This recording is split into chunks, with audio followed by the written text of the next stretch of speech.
ప్రతి ఆపద నుండి మనం ఏ విధంగా రక్షించబడగలము అంటే ప్రియులారా, అటు తరువాత భూమి యొక్క 4 దిక్కులలో నలుగురు దేవదూతలు నిలిచి ఉండేరి.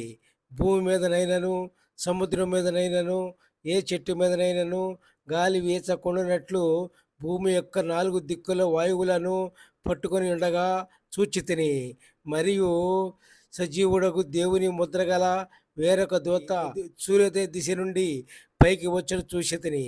భూమికిని సముద్రమునకును హాని కలుగు చేయుటకై అధికారం పొందిన ఆ నలుగురు దేవదూతలతో ఈ దూత, మేము మా దేవుని దాసులను వారి నొసలయందు ముద్రించు పర్యంతము భూమికైనను సముద్రముకైనను చెట్లకైనను హాని చేయవద్దని బిగ్గరగా చెప్పాను.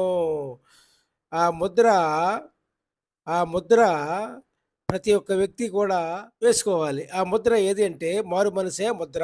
దేవునికి స్తోత్రం, హల్లెలూయా. Praise the lord.